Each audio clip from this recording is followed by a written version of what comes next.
The first time the people of Earth saw the luminous matriarchy's vessels, they hung over the hemisphere like drifting shards carved from the heart of a star.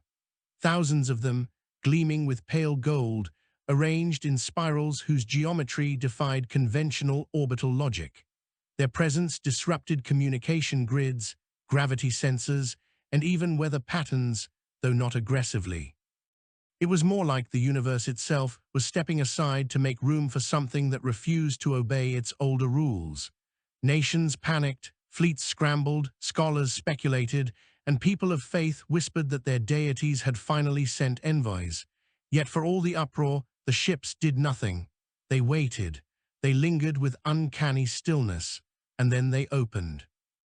The openings resembled circular petals peeling back, revealing interior corridors that were neither mechanical nor organic, but something in between, something grown with intention, yet designed with precision. It was through one of these openings that the first envoy descended. She appeared almost human, yet unmistakably not. Her height surpassed any person ever recorded, her limbs elongated and supple, and her eyes, dark as obsidian cores, held a depth that suggested she could see the unfolding paths of possibility inside each observer. Her skin was not a color found in nature on Earth. It was a matte gold, faintly iridescent when light caught it at certain angles. She did not speak with her mouth. She spoke directly into the minds of millions at once.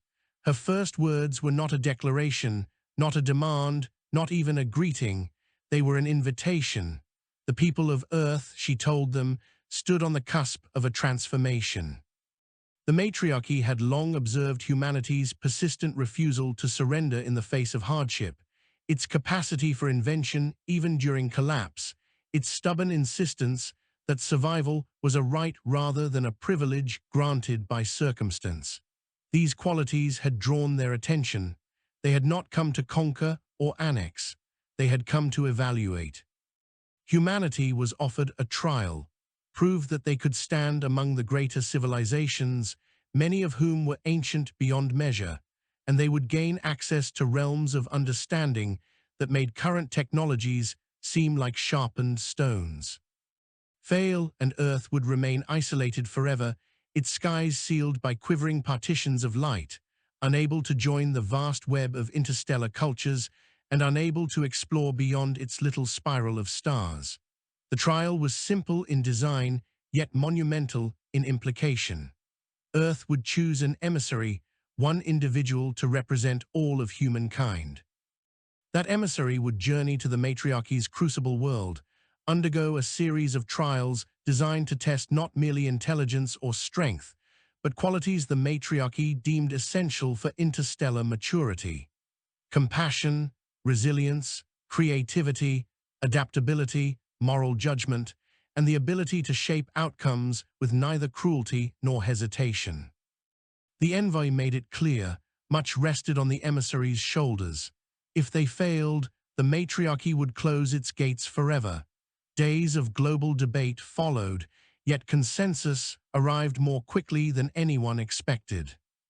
Humanity chose a xenobiologist renowned for exploratory missions to uncharted terrestrial depths, an individual who had once braved trenches 5 times deeper than Everest was tall, who had discovered species that glowed like lanterns and sang in frequencies that vibrated through bones.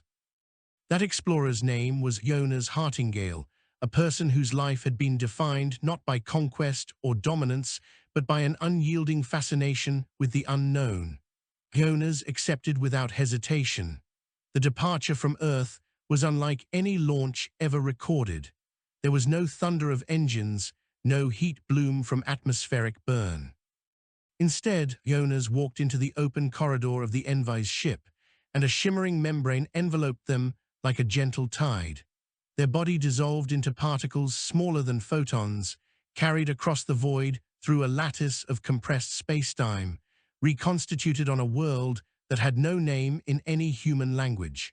The matriarchy called it the Crucible. Ionas stepped onto soil that shimmered faintly with trapped starlight. The sky arched higher than any sky they had ever known, a deep violet expanse streaked with living rivers of luminescent organisms that drifted through the upper atmosphere like migrating shoals. The air carried a scent reminiscent of petrichor and warm minerals.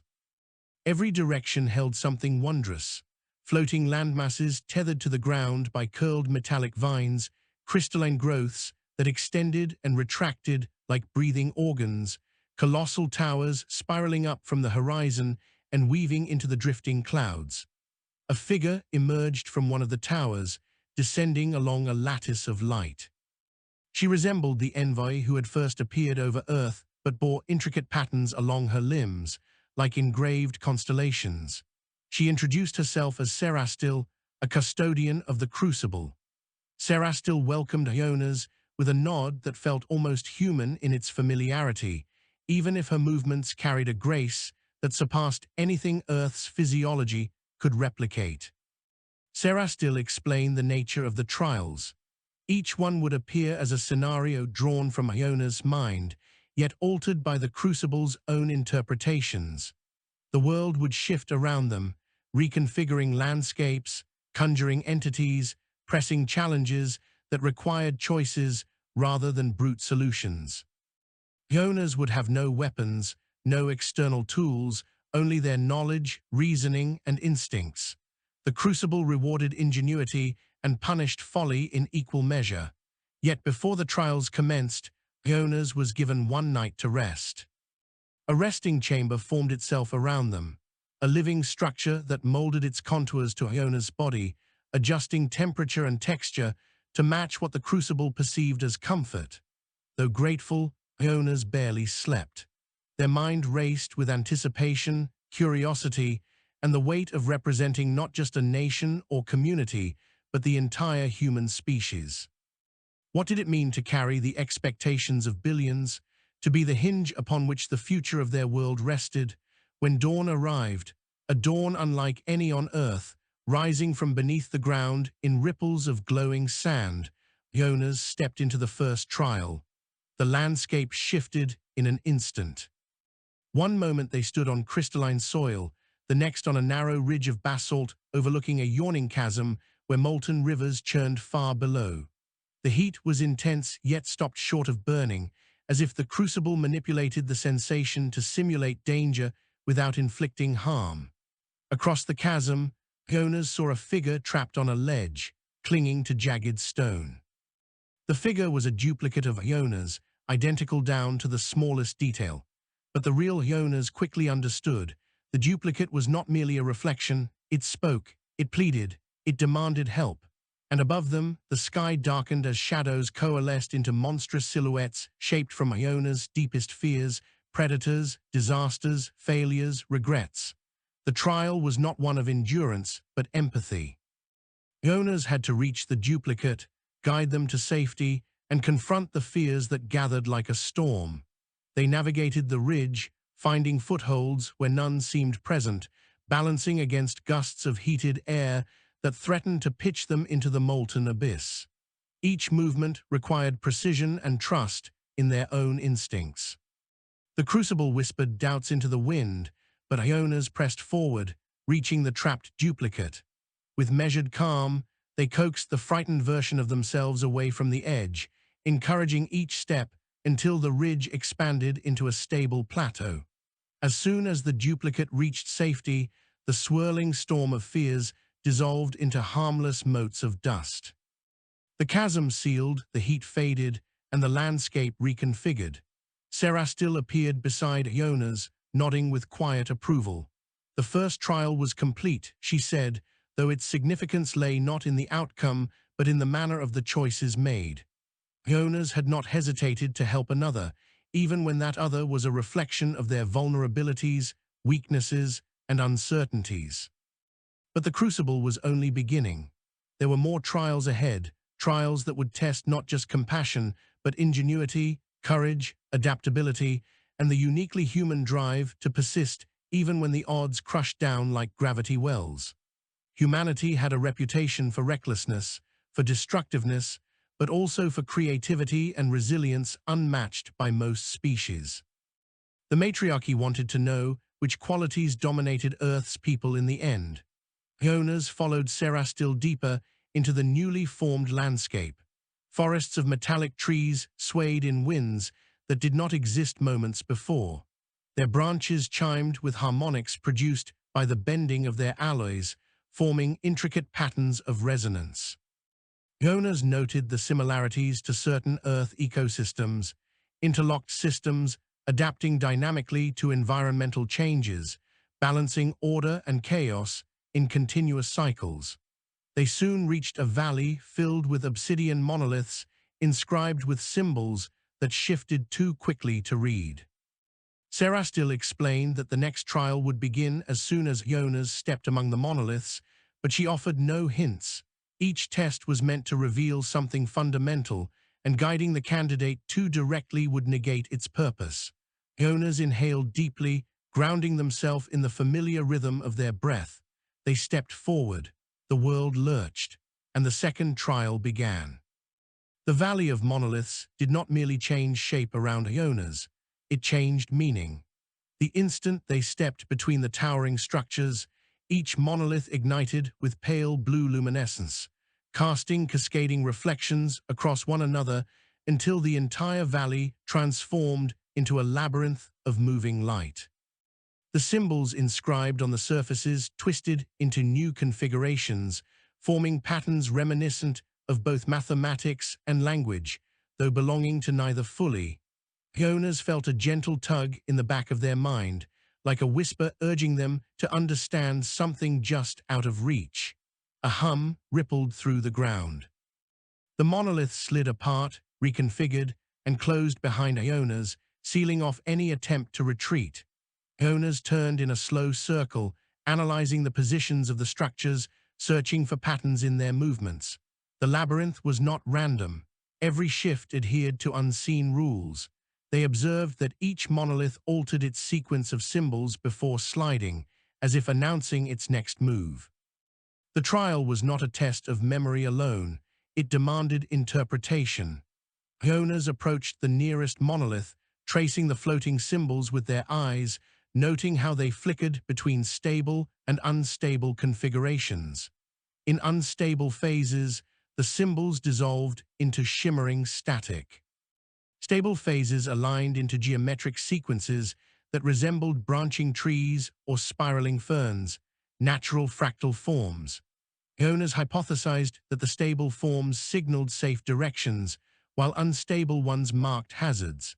Testing the theory, Ionas waited for the flow of symbols to settle into a stable configuration, pointing toward a narrow corridor between two monoliths. They stepped in that direction, and the ground remained firm. But when they tried following a direction marked by unstable symbols a few minutes later, the ground flickered into transparency, revealing a drop into a swirling void before returning to solidity. It was a warning system. The Crucible was communicating through symbolic logic, requiring the candidate to perceive, interpret, and act in harmony with an alien language. Ionas navigated deeper, discovering that the labyrinth adapted based on their speed and decision-making. When they hesitated too long, the monoliths shifted restlessly, compressing pathways or scattering new obstacles. When they chose confidently yet thoughtfully, the labyrinth widened its passageways, granting more room to maneuver. It was as though the Crucible measured not only understanding but mental state. Panic tightened the maze. Calm opened it. Yet halfway through the shifting expanse, Ionas encountered a new complication. A faint projection flickered into existence, another figure resembling them, but unlike the frightened duplicate from the previous trial, this one possessed an unnerving calm. Its movements mirrored Ionas, but with slight delays, as if thinking independently. The projection stepped toward a pathway marked with stable symbols, then paused, as though testing Ionas' reaction. The projection was not intended to help or hinder. It existed to introduce doubt. If Ionas followed the projection blindly, they would relinquish autonomy. If they ignored it entirely, they risked missing insights. The Crucible wanted to see whether Ionas could balance instinct, logic, and independence. The projection moved again, this time toward a segment where the symbols fluctuated rapidly between stability and instability, a borderline path. Ionas studied the behavior of the symbols, comparing them to previous patterns. The instability did not resemble danger this time, it resembled transition, a gateway sequence. Ionas stepped forward, taking a different path from the projection, choosing a direction that the symbols hinted would synchronize with the next shift of the monoliths. The decision proved correct. The monoliths rotated outward, revealing a corridor that led toward the heart of the valley. When Ionas glanced back, the projection dissolved into shimmering particles, its purpose fulfilled. It left behind a sense that Ionas had not merely passed a puzzle, but demonstrated something deeper, an ability to parse meaning from ambiguity, to trust their own mind while acknowledging external cues without surrendering to them. At last, Ionas reached the central clearing where the monoliths no longer moved. Sarah still stood waiting at the far end, her tall form illuminated by the faint residual glow of the labyrinth. Ionas felt the valley solidify behind them, as though the entire structure sighed with the completion of its function. Sarah still inclined her head. She explained that the labyrinth trial was not simply an evaluation of intellect. Many species prized logic and problem-solving, but the matriarchy regarded adaptability as a rarer and more vital trait. Ionas had not only deciphered the symbolic cues, but demonstrated the ability to remain composed in a space designed to unsettle. More importantly, they had shown the capacity to trust their judgment despite deliberate psychological interference. As Sarah still spoke, the valley shifted again, dissolving into fields of iridescent grass stretching to the horizon. The sudden change felt almost gentle after the rigid movements of the monoliths. Ionas could smell hints of minerals and faint floral undertones. The Crucible was preparing the next environment, but Sarah still gestured for Ionas to walk with her before continuing. They traveled across the fields toward what looked like an immense structure rising from the earth, neither natural nor artificial, but something born of both. It resembled the skeleton of a colossal creature, but instead of bone, it was composed of a translucent material that pulsed with inner light. The structure's shape shifted subtly as Ionas approached, as though assessing their presence, adjusting its form to accommodate something new. Sarah still told Ionas that the Crucible was older than the matriarchy itself. It had been discovered long ago on a world now swallowed by a dead star. The matriarchy had transporting it, piece by piece, rebuilding it on this world and nurturing it until it adapted to its new environment. The Crucible held knowledge accumulated across eons, and while many had attempted to master its trials, only a handful of species had ever succeeded. The matriarchy did not merely select candidates, they sought out civilizations whose core traits aligned with the unpredictable tests encoded within the structure's ancient architecture. Humanity's arrival at this juncture, Sarah still said, was not chance. The matriarchy had observed Earth long before humanity learned to launch satellites into space. They watched the species endure self-inflicted wounds, recover, thrive, stagnate, innovate, collapse, and rise again. They saw conflict but also compassion, destruction but also creation, despair but also an irrepressible hunger for understanding. To the matriarchy, humanity embodied contradiction, a quality they considered essential for navigating the complexities of interstellar existence. The third trial would test that contradiction directly. It would place Ionas in a scenario where survival alone was insufficient. They would need to make a choice that balanced personal instinct with collective responsibility. Sarah Still's voice deepened slightly as she explained that many candidates from other species had failed at this stage, not because they lacked intelligence or courage, but because their worlds had raised them to value uniformity over nuance.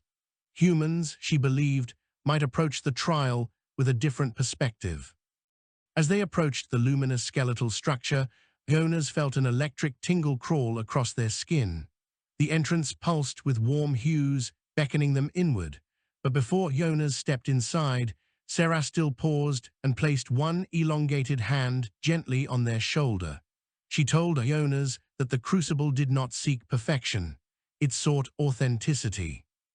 The trials adapted to each candidate, revealing the truths they carried within. Success did not come from flawless performance, but from choices rooted in clarity of purpose. Ionas took a steadying breath, absorbing the weight of her words. They had survived a trial of empathy and a trial of interpretation. Now they stood on the edge of a trial of moral complexity, one that would force them to reconcile instinct with principle. They stepped through the entrance. The luminous structure enfolded them in a wash of light, and the world transformed again. Ionas found themselves standing in a landscape that evoked both recognition and alien strangeness. Broad plains stretched outward beneath a copper-tinted sky, dotted with towering structures that resembled Earth's architecture only in the vaguest sense. The air smelled of scorched ozone and fertile soil, a combination that felt paradoxical yet invigorating. The Crucible was reconstructing elements drawn from memories and emotions, blending them with unfamiliar environments. In the distance, a settlement stood at the edge of a river whose surface rippled with faint luminescence. The settlement's buildings were angular yet elegant, shaped from a material that resembled white stone but pulsed with energy lines beneath its surface. People humanoid in form but distinct in coloration and movement hurried through the settlement, appearing distressed. Smoke rose from beyond the river's far side, billowing upward in a spiral pattern that suggested conflict or catastrophe. Ionas felt the shift before they saw it. A pressure settled over the area, like the air thickening with anticipation. The third trial had begun, and the Crucible was shaping the scenario with surgical precision. A small group of individuals from the settlement approached Ionas. Their skin carried shades of iridescent blue, and their eyes, wide, luminous, and deeply expressive, reflected urgency. Though they did not speak verbally, Ionas perceived their plea through a wave of emotional impressions.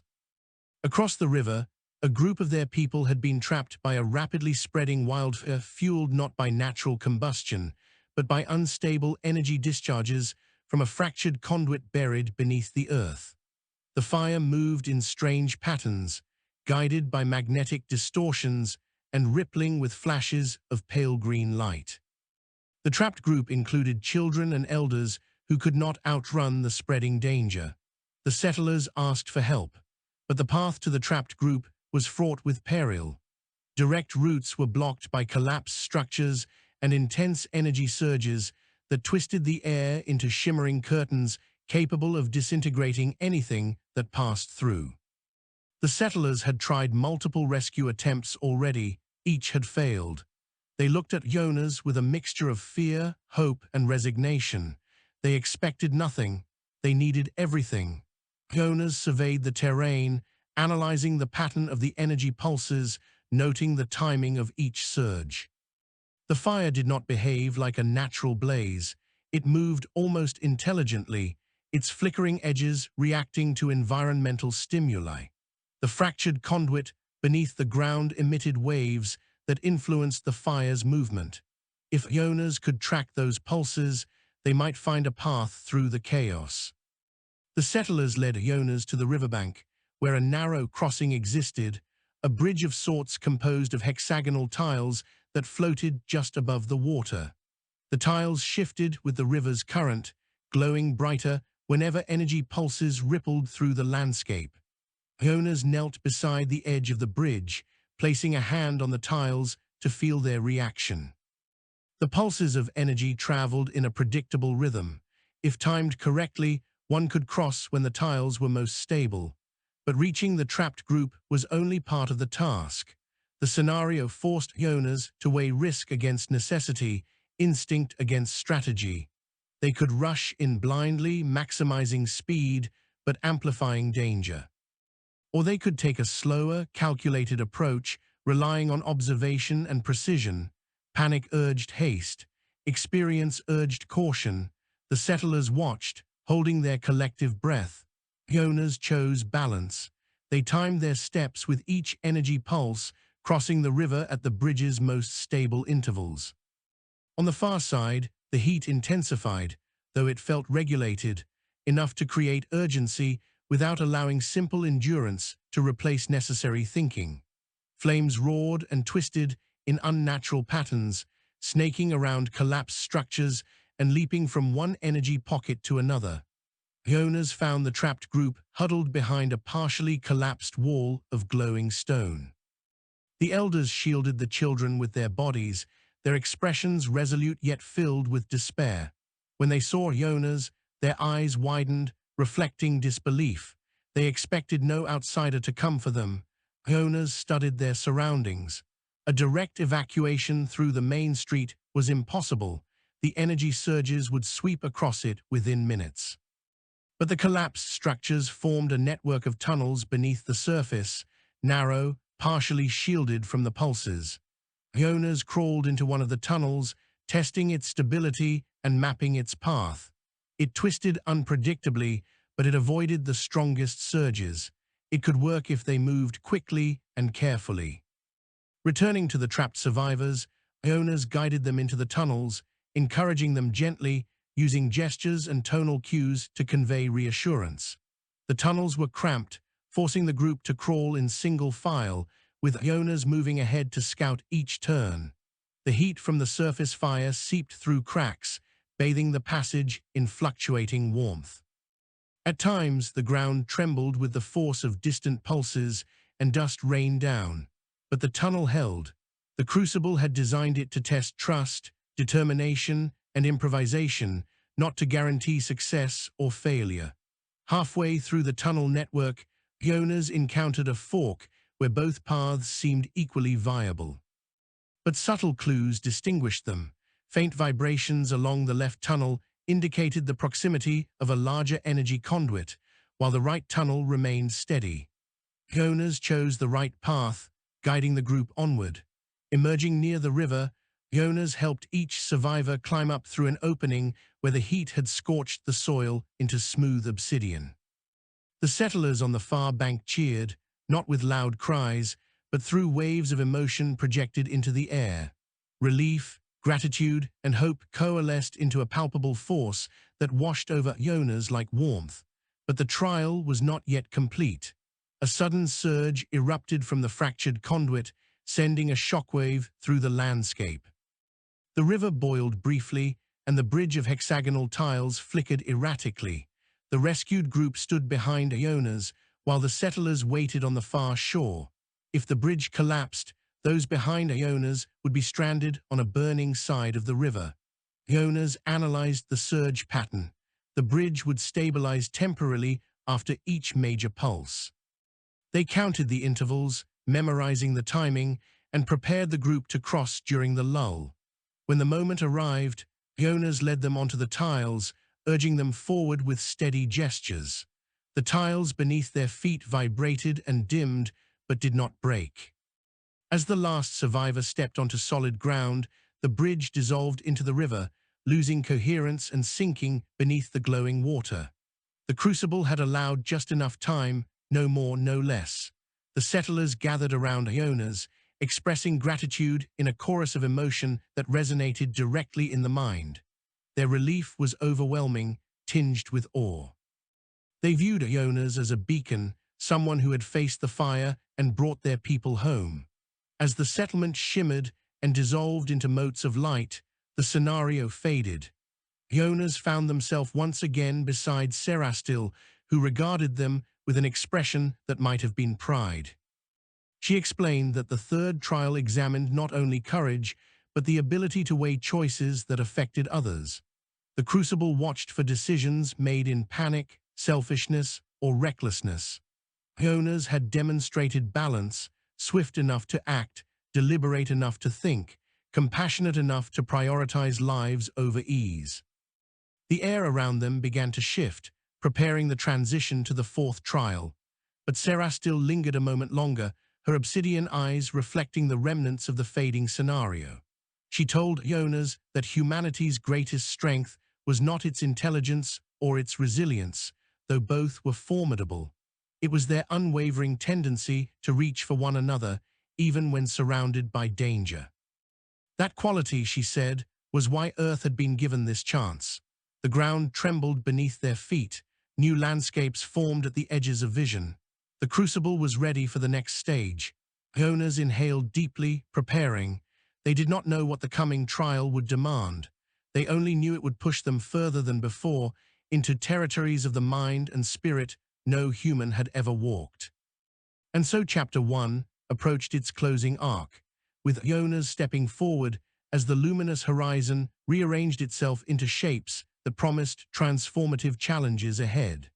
When the landscape finished reshaping itself, Ionas stood upon a vast expanse of crimson sand that extended toward a horizon fractured by jagged formations of stone.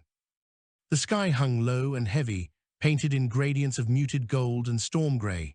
Two suns hovered overhead, one brilliant white, the other a softer amber. Their combined light cast elongated shadows that shifted as though unsure of their own solidity. Wind blew across the sand, carrying with it a low, resonant hum that seemed almost thoughtful in its rhythm. Serastil appeared a few paces away, her tall form shimmering slightly as though the environment had difficulty resolving her outline. She lifted a hand toward the strange sky. She explained that the fourth trial was different from the previous three. The earlier trials had been designed to assess empathy, interpretation, and moral judgment. This one focused on the human mind's resilience when confronted with illusion, contradiction, and unfiltered truth. It would test perception, what Ionas believed reality to be, and adaptability, how they responded when reality bent, fractured, or outright defied expectation. She stepped closer and placed her palm lightly against Ionas' temple. Through the contact came a faint vibration, like a tuning fork resonating at the edge of hearing.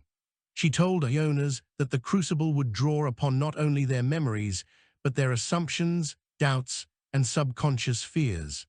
The trial might present visions that contradicted each other or scenes that undermined Ionas' confidence in their senses. Only by integrating conflicting information, the way humans so often did in daily life, could the candidate navigate the coming challenge. Then she withdrew her hand. The sands beneath Ionas' feet cracked. The ground lurched. Serastil vanished as though pulled into the ether, leaving behind only the ripple of displaced air. The fourth trial had begun. Ionas steadied themselves and surveyed the environment. The desert stretched outward in all directions, dotted with rock formations that twisted upward like petrified vines. Some formations resembled arches, while others coiled like serpents prepared to strike. The shapes were unsettling in their almost familiarity, just close enough to trigger recognition, but too distorted to feel natural. A sudden tremor pulsed through the ground. Far in the distance, Ionas saw the crimson sand shift upward in slow spirals, forming towering columns that hovered briefly before collapsing into dust. Each collapse echoed like a distant heartbeat. Ionas felt the rhythmic pulse resonating within their chest. It was an invitation to move. They walked forward, leaving shallow footprints in the yielding sand. The air felt thick, as though infused with static. The desert hummed louder, its tone shifting with every step. When Ionas passed between two arches of stone, the hum transformed into a series of layered voices.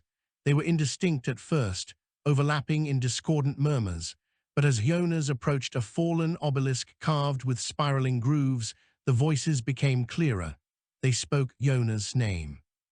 Ionas paused, listening. The voices were not familiar, yet they carried emotional weight, tones of curiosity, sorrow, pride, disappointment. They resonated from within the obelisk, as though the stone itself contained echoes from across Ionas' lifetime. But Ionas quickly realized that the voices were not memories. They were interpretations, constructs. The Crucible extracted emotional impressions from Ionas' subconscious and gave them shape. A gust of wind swept across the desert, carrying grains of sand that shimmered briefly before dissolving into spectral figures.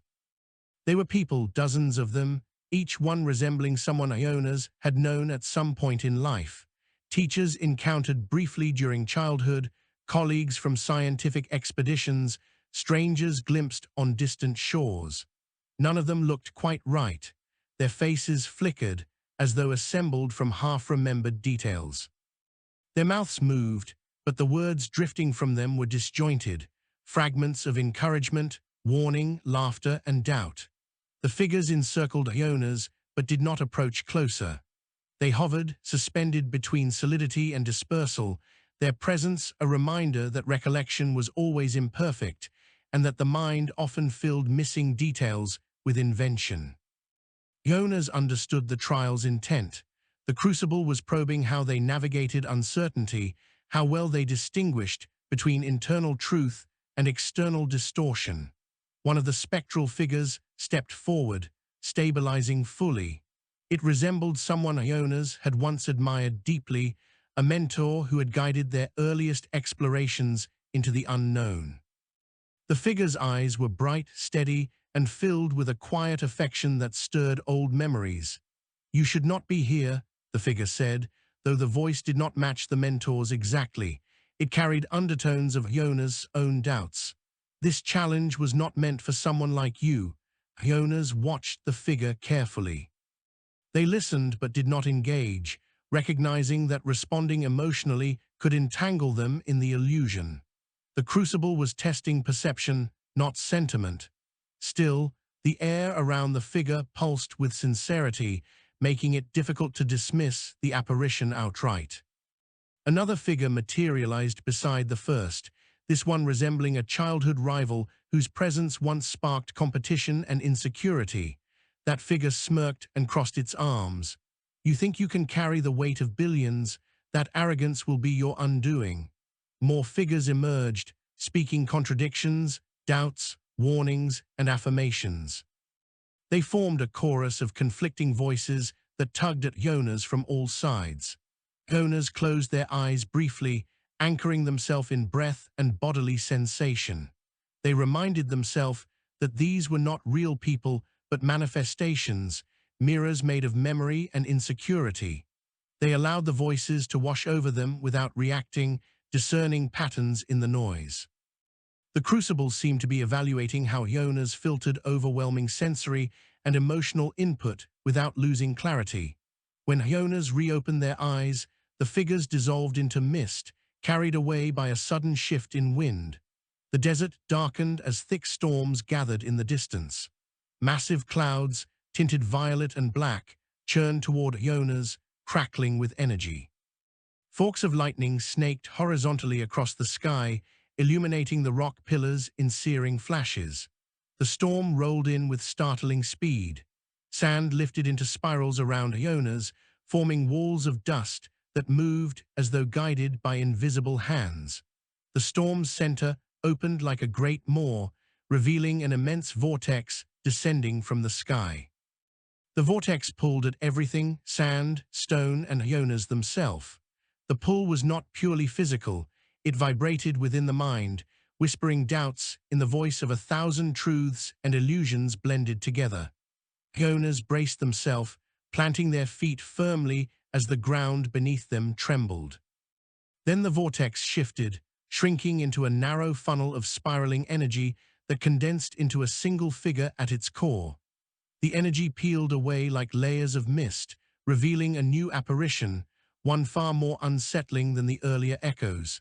It was Ionas, not a frightened duplicate like in the first trial, nor a delayed projection like in the labyrinth. This version looked identical in every detail but moved independently, with a posture that exuded confidence, too much confidence. It stepped forward, smiling with a familiarity that felt invasive. "I know what you're thinking," the apparition said, "that none of this is real, that everything here is constructed from fragments of your mind. You think you can outsmart the Crucible by ignoring what it shows you." Ionas tensed. The apparition's expression sharpened, but reality is not defined by what you trust. It's defined by what you cannot ignore. The apparition gestured at the storm tearing across the desert. "Every trial so far has rewarded compassion, cleverness, or courage, but those are surface qualities. They crumble when the ground beneath them shifts. Do you truly know who you are when everything becomes uncertain? The wind intensified. Sand lashed across Iona's skin like heated needles. The apparition remained unaffected, its form perfectly still amid the chaos. "This is your weakest point," it said softly. "Your reliance on logic when instinct falters, your need for certainty in the face of chaos." The Crucible knows this. Ionas felt the words press against their chest like a tightening band, but they recognized the truth hidden within the challenge.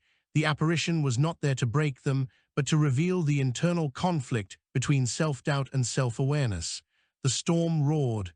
The apparition stepped closer, extending a hand. "Take my hand, let me lead." Ionas did not move. The apparition's expression shifted: admiration, frustration, calculation. Then it dissolved into a cascade of golden dust, absorbed by the storm. The storm collapsed inward, shrinking into a singular point before vanishing with a soft pop that rippled through the air. The desert fell silent. Ionas stood alone, heart racing, but mind sharpened. They realized the truth behind the trial. The human mind survived not by denying uncertainty, but by confronting it, accepting it, and adapting despite it. Humans did not need unshakable certainty to move forward. They needed the courage to act even when the path was obscured. The sands shifted beneath Iona's feet, swirling into a circle of luminous grains. Serastil emerged from the glowing ring, her presence stabilizing the world around her. She approached Ionas, her expression contemplative. She explained that humans were unique in their ability to function amid cognitive dissonance, holding conflicting thoughts, surviving ambiguity, and persevering through contradictions without collapsing. The fourth trial had confirmed that Ionas understood this instinctively. Ahead, the landscape trembled, preparing the fifth trial, one that would push Ionas into the heart of conflict, demanding choices shaped not by idealism, but by the harsh realities of survival and consequence. Serastil warned Ionas that the next stage would be the most grueling yet. And humanity's fate hung more heavily upon it than any previous challenge. Ionas inhaled, steady and deliberate. They stepped forward as the desert dissolved into new forms. The transformation of the desert began subtly, with faint vibrations passing beneath Iona's feet, as if the ground itself were drawing in a long breath. The crimson sand rippled outward in concentric circles, dissolving like fine dust rising from a smoldering fire. The sky dimmed until the twin suns vanished behind veils of swirling grey, and a new landscape assembled itself grain by grain. Ionas found themselves standing on a plateau carved from dark stone. Jagged cliffs surrounded the area, dropping away into deep ravines where faint glimmers of bioluminescence flickered. A cold wind swept across the plateau, carrying scents of wet stone and metallic minerals. The clouds above churned with a bruised purple hue, as though containing vast storms waiting to escape. Serastil stood nearby, her posture solemn. Her gaze traced the cliffs, as though seeing beyond them into the depths of a vast, complex tapestry. She explained that the fifth trial would test Iona's relationship with conflict, how they navigated opposition, threat, and moral complication when violence seemed an inevitable path. Some species thrived on confrontation, others avoided it entirely. The Crucible looked for something more nuanced: understanding, restraint, and the wisdom to choose when to stand firm and when to adapt. Before Ionas could respond, the plateau shook with a tremendous impact. A thunderous roar reverberated across the cliffs, sending fractures spidering across the stone. Ionas stumbled but steadied themselves. When the echo faded, they heard another sound, one that froze them with instinctive tension. It was the sound of something approaching, something massive. A shadow crested the far ridge. Then the creature appeared. It resembled a terrestrial apex predator only in the broadest terms. A quadrupedal form, towering nearly 4 times Iona's height, with muscles rippling beneath layered scales that glimmered like metallic glass. Its 6 eyes gleamed with an intelligence that felt neither animal nor sentient, but something closer to elemental purpose.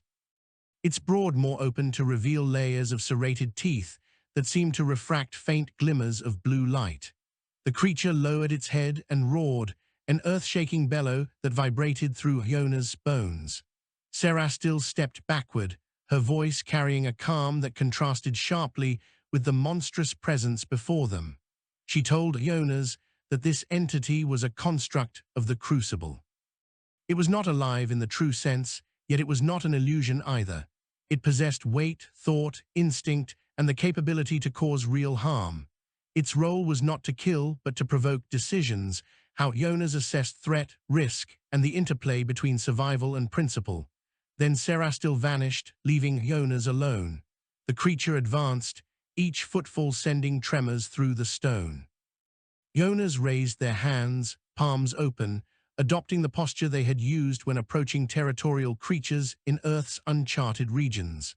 They had survived encounters with deep-sea predators, cave-dwelling behemoths, and territorial jungle fauna, relying on observation, calm presence, and understanding of behavioral cues.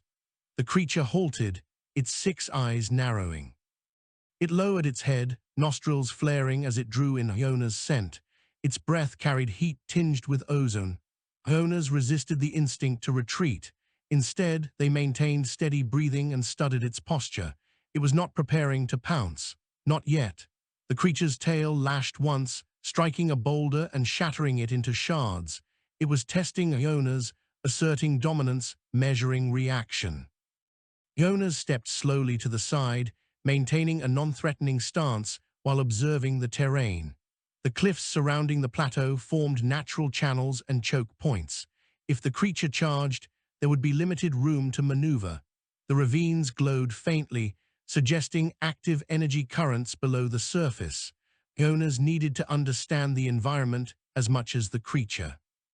The monster emitted a low rumble, lowering its massive body in a stance that suggested imminent attack. Ionas responded not by bracing for combat, but by speaking softly, steadily, with neutral tone. They knew the words themselves held no meaning for the creature, but the cadence could convey intent. The creature paused. Its eyes flickered. Then a flash of light erupted across the plateau.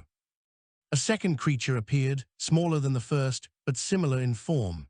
It stumbled, wounded, trailing streaks of blue luminescent fluid from a gash along its flank. The larger creature turned toward the newcomer, rumbling in a tone that resonated with accusation and territorial fury. The smaller creature limped backward, baring jagged teeth defensively. The Crucible had escalated the scenario. This was not simply a confrontation with a predator. It was a conflict between two forces, each driven by survival instinct. Ionas stood between them, forced to make choices that held no perfect resolution. If Ionas intervened physically, they risked provoking both creatures. If they sided with one, the trial would interpret it as favoritism without understanding. If they fled, they would abandon the scenario entirely, failing to engage with the conflict. Ionas took a slow breath. They observed the body language of the two creatures. The larger one was dominant, confident, but not in immediate need. The smaller one was desperate, a wounded being defending itself. Ionas raised their hands again, this time shifting posture subtly to indicate protective intent toward the smaller creature. They did not challenge the larger predator, nor did they convey submission. Instead, they asserted a boundary, gentle yet firm. The larger creature snarled, its tail lashing again. It stomped toward the trio with thunderous steps. Ionas felt the vibration deep in their ribs. But they held their ground. As the creature approached, Ionas shifted position just enough to draw its attention fully onto them. They adjusted their breathing, projecting calm determination. Their mind raced, recalling similar encounters with territorial species on Earth. Predators often responded to confidence, but not arrogance, calm tendency, but not collapse, certainty without aggression. The creature paused again, its 6 eyes studied Ionas with unsettling intensity. The smaller creature whined, backing farther away, Ionas slowly knelt and placed a palm on the ground, a universal display of non-threatening presence. The creature's nostrils flared again, the plateau's wind fell silent, then everything shifted. A booming crack echoed across the cliffs. One of the ravines erupted in a plume of bright blue energy. The ground split, and fissures raced across the plateau toward Ionas and the creatures. Both predators reacted instinctively. The larger lunged to attack the smaller, driven by primal advantage-taking in a moment of chaos. Ionas moved. Without hesitation, they thrust themselves between the two, raising both arms to project as large a silhouette as possible. They shouted, not words of meaning but forceful sound, a sudden assertion that disrupted the predatory momentum. The larger creature skidded, claws gouging deep into stone. It roared furiously, but the sound carried confusion rather than pure aggression. The fissures expanded, energy surging upward in shimmering waves. Ionas used the moment to guide the smaller creature toward a narrow ledge where the fissure's reach was limited. The creature hesitated, but followed, driven by instinct to escape both danger and confrontation. The plateau groaned, massive segments beginning to break apart. The larger predator roared again, this time not at Ionas, but at the escaping smaller creature. It was going to pounce. The fissures shifted in unpredictable patterns. The whole world seemed to teeter on the edge of collapse. Ionas recognized a fundamental truth: confrontation could not always be avoided. Sometimes one must choose direct action, but that action need not be destructive. They sprinted toward the larger creature, not to strike, but to intercept its trajectory. As it lunged, Ionas clapped their hands together in a sharp, resonant action. The shockwave of noise reverberated across the fissures. It did not harm the creature, but it startled it just enough to disrupt its leap. The predator landed off balance, sliding dangerously close to a widening fissure. As it scrambled for footing, Ionas seized the moment. They stepped between the creature and its intended target, raising a hand not to threaten but to signal restraint. The predator looked at them, breath's ragged muscles trembling. Its 6 eyes reflected a storm of instinct, fury, confusion, and something else, understanding. The fissures slowed their expansion. The plateau steadied. The creature backed away. For a long moment, Ionas remained still. The smaller creature watched from the ledge, its eyes wide with a mixture of fear and unexpected trust. Slowly, the larger predator turned and retreated toward the far ridge. It cast one final glance at Ionas, a gesture that felt oddly respectful, before disappearing behind a formation of jagged stone. The fissures sealed. The sky brightened. The smaller creature limped toward Ionas, pausing a few feet away. Then it bowed its head in a gesture reminiscent of gratitude. The world dissolved around them.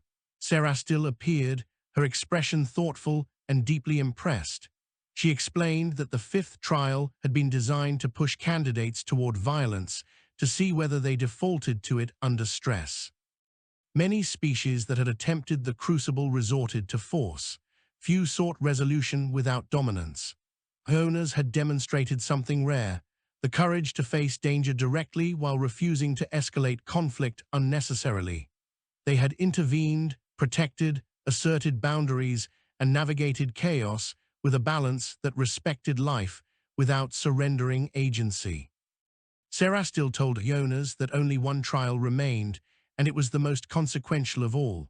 The 6th trial would not test a single quality, but the entirety of what it meant to be human. The world shuddered as a new environment assembled itself. Ionas inhaled deeply. Their journey was nearing its final threshold. The air thickened again, and the plateau dissolved into swirling motes of pale gold. Though Ionas had braced for the transition, the feeling remained disorienting, akin to being suspended in viscous light. They closed their eyes briefly, allowing the sensory distortion to pass before opening them again. They stood in a vast hall of translucent stone, its smooth surfaces illuminated by a warm internal radiance. The architecture defied simple geometry. Arches curved into spirals rather than completing circles, and columns branched and rejoined like the trunks of living trees. The expanse felt at once ancient and impossibly advanced. Serastil regarded Ionas with an expression that carried both solemnity and something softer, a flicker of pride, perhaps, or recognition. She explained that the next trial would not begin immediately. There existed a necessary pause between the fifth and sixth, a transition designed to allow candidates to reflect and prepare. The final test would challenge not merely intellect or empathy or courage, but the synthesis of all qualities demonstrated thus far. It would reach into the very essence of what drove a mind toward creation, destruction, or transformation. Ionas listened carefully, their heartbeats still elevated from the previous confrontation. They asked what form the final trial would take, but Serastil only shook her head gently. The Crucible adapted the sixth trial uniquely to each candidate. It would manifest as a scenario woven from memory, fear, hope, and unresolved tension. A mirror of the self, but not one bound by truth alone. The Crucible did not show candidates what they knew, it showed them who they were. She motioned for Ionas to follow. Together, they walked across the expansive hall. Their footsteps echoed softly, as though the stone recorded each sound with reverence. Ionas noticed faint threads of light traveling within the walls, flowing like streams of liquid energy. They converged at various points before branching again, suggesting a massive underlying network that pulsed in harmony with the hall's radiant glow. Ionas' curiosity stirred. They asked whether the hall was part of the Relari station or another construct of the Crucible. Serastil explained that it was both and neither. The hall existed in a liminal space between physical architecture and generated consciousness, an anchor where the Crucible and the station merged. It served as a consistent environment across trials, enabling communication and orientation between experiences. As they reached the far end of the hall, a wide terrace opened before them. Beyond it stretched a panoramic vista unlike anything Ionas had ever seen. A sprawling nebula shimmered against the deep cosmic backdrop, its swirling clouds of violet and gold folding into one another like celestial currents. Dozens of crystalline structures floated throughout the nebula, shaped like multifaceted petals drifting on an unseen breeze. They glowed faintly, releasing intermittent pulses of light that traveled across the stellar expanse. At first, Ionas thought they were natural formations, but as they continued to observe, they realized each pulse was patterned, structured frequencies containing meaning. These were the remnants of a species long vanished, Serastil explained. A people who had reached the Crucible's final trial and failed. Their consciousness had been absorbed into the nebula lattice, not as punishment, but as preservation. They had sought unity without understanding individuality, attempting to dissolve themselves fully into cosmic harmony. They had believed that selfhood was a barrier to transcendence. The Crucible had tested that belief. Their dissolution had been the consequence of their choice. The nebula, Serastil continued, was not a graveyard but a memorial. Each crystalline bloom contained traces of thought, emotion, and history from the ancient species. Occasionally, the pulses aligned, forming brief harmonies, echoes of culture flickering across eternity. Ionas felt a chill at the notion. The idea of a civilization ceasing to exist not through cataclysm, but through its own philosophy taken to irreversible extremes. Humanity had its own stories of collectives, of those who feared individuality so deeply that they sought refuge in uniformity. Yet Ionas knew that unity did not require erasure. Harmony could exist alongside diversity. Serastil continued speaking, her voice steady. She revealed that many species failed the final trial.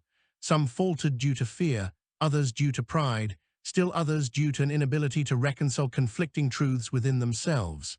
The Crucible did not judge species globally, only individuals. Some succeeded and became architects, guiding the evolution of the Crucible and its role in the galaxy. Others returned home, enriched but not elevated. A rare few dissolved, not by force, but by choosing paths incompatible with continued individuated existence. Ionas asked whether Serastil had faced the Crucible's final trial. She nodded. Her own trial had tested her understanding of sacrifice. She had been forced to choose between allowing her own consciousness to dissolve to preserve her people's collective legacy or retaining herself as an individual to guide her species into a future of uncertainty. She had chosen the latter. The Rylari had learned from that choice, shaping their society around the coexistence of unity and individual agency. They had not followed the path of dissolution, nor the path of fragmentation. Instead, they embraced balance. Ionas reflected on this quietly. Humanity had long grappled with similar tensions between collective and individual, unity and independence, between cooperation and conflict. The Crucible, it seemed, did not reward any single philosophy, but rather the capacity to navigate contradictions without yielding to extremes. Serastil turned from the vista and led Ionas to a smaller chamber connected to the terrace. Here, the walls formed gentle spirals, and the air carried a mild warmth reminiscent of a hearth. A single platform lay at the center, embedded with intricate spiraling patterns that shifted when observed from different angles. This, she said, was the threshold to the final trial. Once Ionas stepped upon the platform, the Crucible would shape their test. There would be no observers, no intervention, and no guide. Only Ionas and the trial. Time would cease to have consistent meaning within that realm. It could last moments or years. Physical harm would not be permanent, but psychological and emotional experiences would hold weight. The Crucible adapted to the deepest layers of a candidate's mind, unearthing unresolved tensions and presenting them as scenarios that demanded response. Ionas felt their pulse quicken. They wished to ask what happened if they failed, but the answer already lingered in Serastil's earlier words. Failure did not mean death. It meant forfeiture of the architect's path. It meant awakening back on the station with newfound insight, but without transcendence. Yet beneath that knowledge lay something else, a profound uncertainty about what success truly meant. Serastil placed a hand lightly on Iona's shoulder, an unusual gesture among the Rylari, a species that favored subtlety over touch. It conveyed support without imposing reassurance. She wished Iona's clarity, strength, and authenticity. She reminded them that the Crucible did not seek perfection. It sought truth. Ionas stepped onto the platform. The spiraling patterns brightened, then unfurled like petals opening in slow motion. The chamber dimmed until all that remained was the warm glow beneath Iona's feet. Then the light surged upward, enveloping them in a cocoon of brilliance. Their body dissolved into sensation, their consciousness disassembling and reforming in fluid waves. They found themselves standing inside a place that should not have existed. A chamber shaped like a sphere, its walls composed of shifting images, scenes from Iona's life. Their first memory of peering through the porthole of an experimental submersible. The day they had walked into a rainforest research habitat for the first time. The moment they had realized that Earth's ecosystems were far more interconnected than humanity had understood. The faces of colleagues, some familiar, some forgotten, triumphs, mistakes, losses. The images shifted, colliding and merging until a doorway materialized before Ionas. Beyond it lay the beginning of the final trial. Ionas inhaled deeply. They stepped forward. Ionas stepped through the doorway of shifting memory and into a world that at first appeared to be an empty expanse of white. The ground beneath their feet felt solid, yet lacked texture, as though made from condensed light rather than any physical material. The horizon did not curve or fade. It simply extended infinitely in all directions. A soft glow suffused the space, gentle and warm, neither natural nor artificial. For a moment, Ionas feared the trial had malfunctioned, that they had entered a void without structure. But as they took another step, ripples of light radiated outward from their footfalls, creating faint patterns that slowly coalesced into shapes. The Crucible was awakening. The empty expanse darkened gradually, and the shapes grew clearer. Towering structures emerged, at first transparent and then solidifying into detailed forms. They resembled crystalline towers rising from a base of smooth obsidian. The towers curved like organic spires, branching into delicate filaments that flowed into one another with intricate symmetry. Floating above the structures were spheres filled with swirling colors that resembled nebulae in miniature. The space felt at once futuristic and ancient, a place that had evolved beyond conventional architecture, yet retained echoes of forgotten civilizations. Ionas realized, with a slow tightening in their chest, that this place resembled no memory of theirs. Yet it felt familiar in a different way, an embodiment of their ambitions, fears, and unanswered questions. The spires represented possibility, but the obsidian ground signified heaviness, gravity, a reminder that every dream carried weight. The Crucible was forging a world entirely from the complex interplay of Ionas' internal landscape. A soft hum vibrated through the air. Ionas turned, expecting someone or something to appear.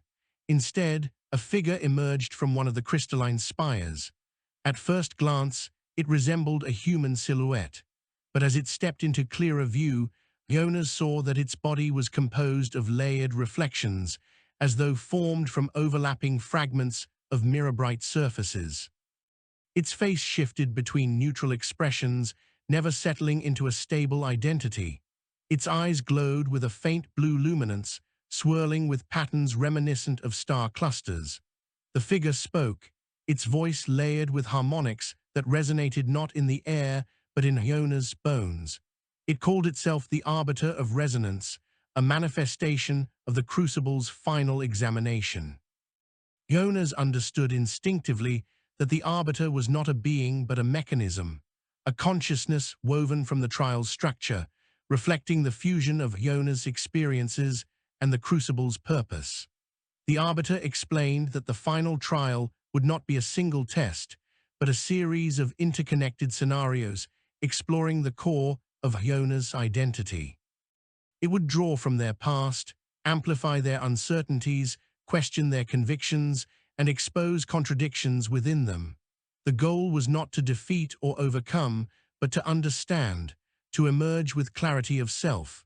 Ionas listened intently, preparing themselves mentally. They felt a familiar mix of curiosity and apprehension. Their life had been shaped by exploration, by observing and understanding unfamiliar ecosystems, by seeking harmony without forcing it. Yet now they faced a journey inward, a landscape potentially more challenging than any physical terrain they had encountered. The Arbiter raised a hand. The crystalline towers dissolved into waves of shimmering particles. The obsidian floor cracked and fell away.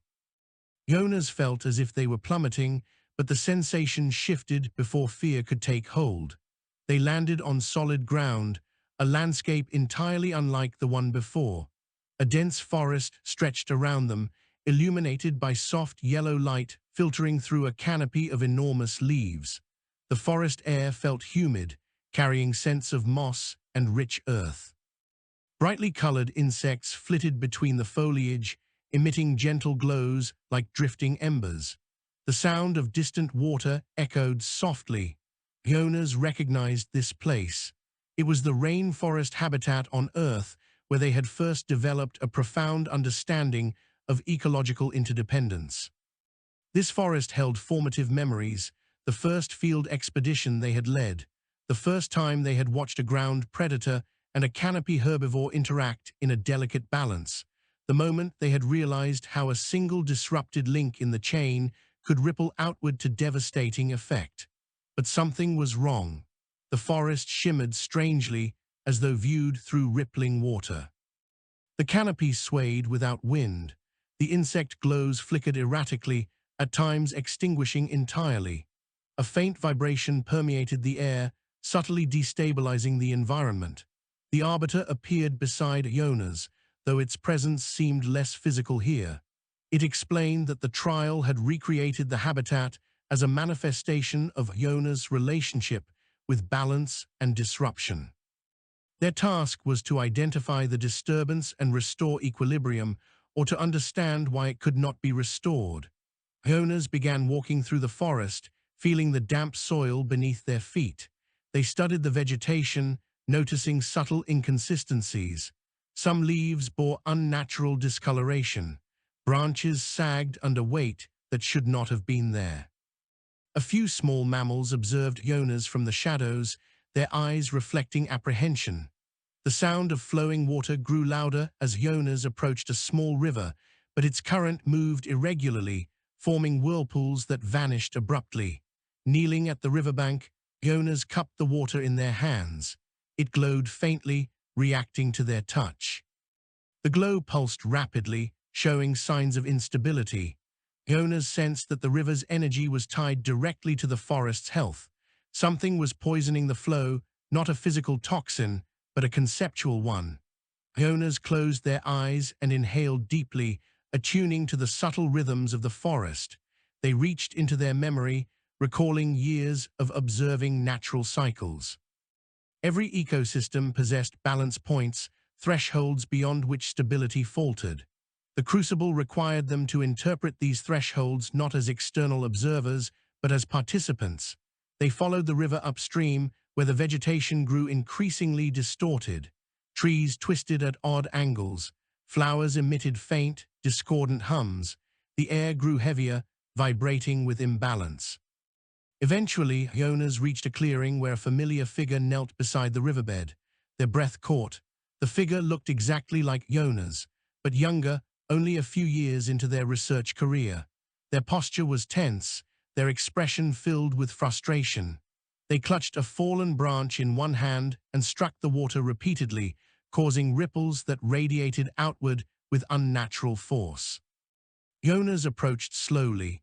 The younger version did not look up at first. When they finally did, their eyes shone with defiance. The younger Ionas demanded to know why the environment had to be so delicate, why balance always seemed impossible to maintain. They struck the water again, creating another destabilizing pulse. Ionas remembered this emotion, the frustration of early research, the desire for immediate solutions, the impatience that came from caring deeply but lacking experience. They had learned over time that ecosystems were not obstacles to be overcome, but relationships to be understood. Yet here, their younger self represented unresolved impatience, a force capable of disrupting harmony. The younger Ionas stood abruptly, challenging the older to explain why the forest deserved protection when it offered only hardship, why stability should matter when instability revealed hidden truths, why preservation should take precedence over exploration.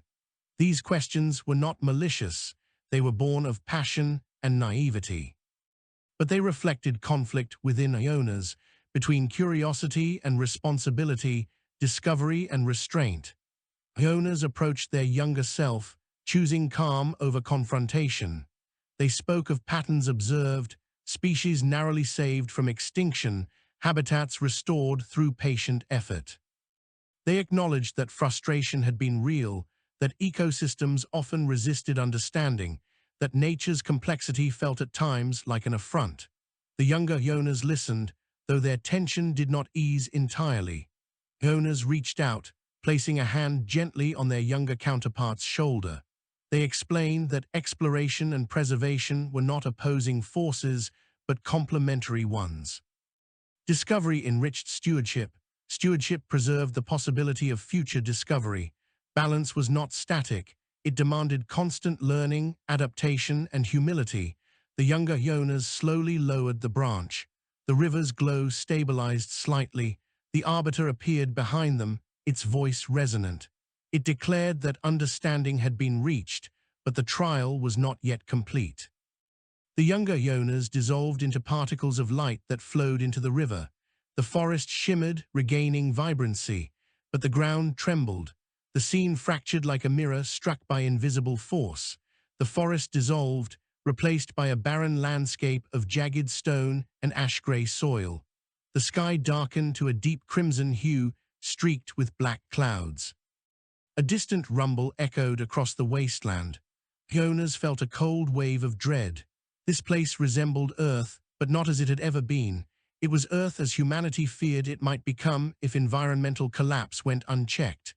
Desolation, ruin, a world stripped of life.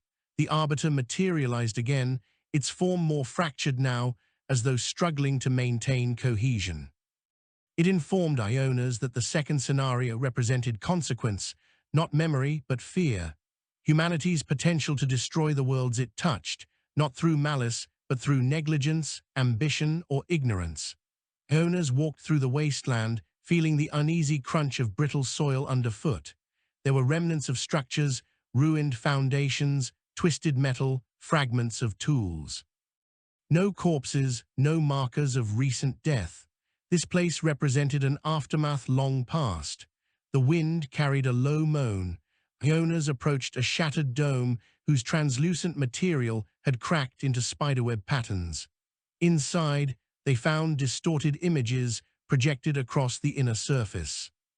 Scenes of ecosystems collapsing one by one, forests withering, oceans turning stagnant, creatures fading from existence. A figure emerged from the shadows, another reflection of Ionas, but older than the present self. Their face bore deep lines of regret. Their movements were slow, burdened. They spoke of failure, not personal, but collective. They asked Ionas why humanity believed it could explore the wider galaxy when it had not yet proven capable of protecting its own cradle. The older reflection's words struck hard. Ionas felt visceral guilt rise within them.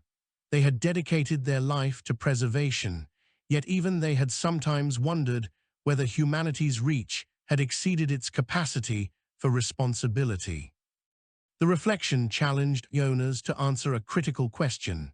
If humanity could destroy its own planet, what responsibility did it have toward the galaxy? Should a species so capable of devastation be granted access to greater power, greater influence, greater ecosystems? Ionas responded with measured honesty. They acknowledged humanity's destructive potential, its history of errors, its repeated struggles with greed, short-sightedness, and conflict. But they also spoke of resilience, learning, adaptation, and the capacity to change. They described communities that had restored damaged biomes, societies that had redefined progress through sustainability, individuals who had dedicated their lives to healing rather than harming. Humanity was flawed, but it was not stagnant. Its potential for creation matched its capacity for destruction. The wasteland trembled. The older reflection regarded Ionas with grief, and then with acceptance. Slowly, the reflection dissolved into motes of grey light that drifted upward into the crimson sky. The barren ground transformed beneath Ionas' feet, sprouting patches of green growth. The sky brightened. The air warmed with renewed vitality. The Arbiter reformed completely, its mirrored surface radiant once more. It congratulated Ionas on confronting fear without denial or despair. Yet it warned that one final scenario remained, the most challenging of all. The world again dissolved. Ionas found themselves standing on a towering cliff overlooking a luminous ocean. The waves glowed with shifting hues of blue and silver, casting shimmering reflections across the cliffside. A gentle breeze brushed Ionas' skin. This place did not represent memory or fear. It represented something more complex: desire, aspiration, and conflict between longing and responsibility. A structure stood at the cliff's edge, a vessel capable of traversing both sea and sky. Its design blended organic curves with metallic elegance. Ionas recognized it as a manifestation of their dreams of exploration, an idealized craft representing unbounded possibility. A figure waited beside it, one more reflection of Ionas, but neither younger nor older. This one embodied ambition. Their eyes glittered with determination. They urged Ionas to abandon hesitation and embrace potential without restraint. They argued that exploring the galaxy required boldness, not caution, risk-taking, not restraint. They claimed that fear of unintended consequences held humanity back. Ionas listened, feeling the pull of that argument. They had always longed to explore the unknown, to study ecosystems beyond Earth, to understand how life evolved on other worlds. The idea of holding oneself back in the name of caution felt, in that moment, like betrayal of potential. Yet Ionas sensed that unbridled ambition carried its own risk, one that the Crucible was testing. They engaged their ambitious counterpart in a difficult conversation. They spoke of the need for balance between exploration and responsibility. They asserted that curiosity without care led to catastrophe, but caution without courage led to stagnation. Ambition argued back with fierce conviction, insisting that hesitation threatened humanity's future among the stars. The ocean's waves grew turbulent as the conflict intensified. The wind howled. The sky darkened. Ionas stepped closer to their reflection and reached out, not in confrontation, but in understanding. They affirmed that ambition was necessary, powerful, and valuable, but it must be guided, not unleashed without direction. Exploration must be rooted in respect for the unfamiliar, not conquest or impulse. The ambitious reflection paused, their expression shifting, becoming thoughtful. Slowly they nodded. The storm calmed. The waves settled. The reflection stepped back, merging with Ionas in a glow of silver-blue light. The arbiter appeared one final time, radiant and whole. It declared that Ionas had reached clarity through conflict, compassion, and honest self-examination. The final scenario dissolved, leaving Ionas standing in a sphere of pure light. The arbiter informed them that the final decision now rested solely with Ionas. They had confronted impatience, fear, and ambition. They had acknowledged humanity's flaws and strengths.